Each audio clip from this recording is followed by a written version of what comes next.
चढ़ते सवनवा रे उठे मनवा में लहरिया रामा, मनवा में लहरिया रामा। चढ़ते सवनवा रे उठे मनवा में लहरिया रामा। कन्हवा पकावर लचके चलत में डगरिया रामा। ले ले चल देवरू हमके देवघर नगरिया रामा।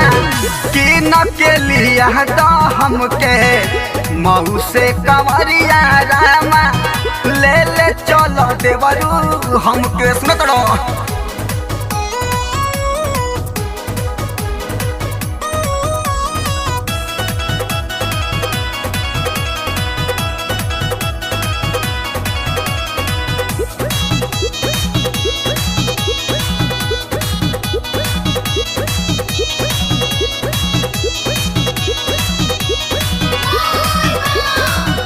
परिसल चढ़वली जलवा सुना अपना गाँव में।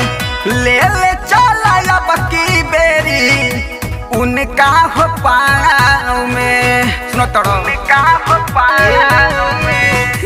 परिसल चढ़वली जलवा सुना अपना गाँव में।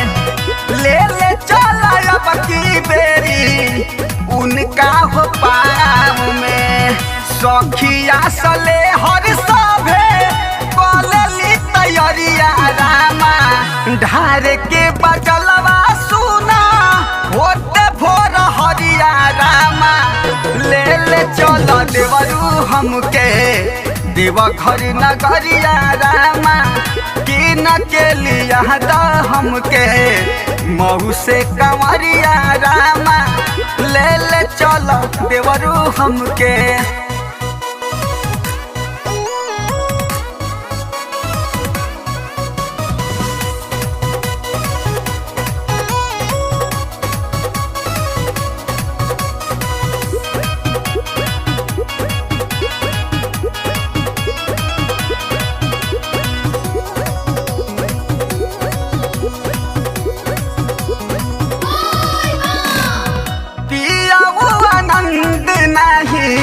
पूछे हमार फील हो झुमत गावत नाचत चली हो देवरू बनील हो। देवरू बनील पिया जाए नहीं पूछे हमार फील हो। झुमत गावत नाचत चली हो देवरू बनील हो। रिम झिम बरसत बाटे सावन के बदरिया रामा। भैया पंकज जल है बोलत जाए करिया रामा। ले ले चल देवरू हमके देवघर नगरिया रामा। कि न के लिया तो हमके मऊ से कंवरिया रामा।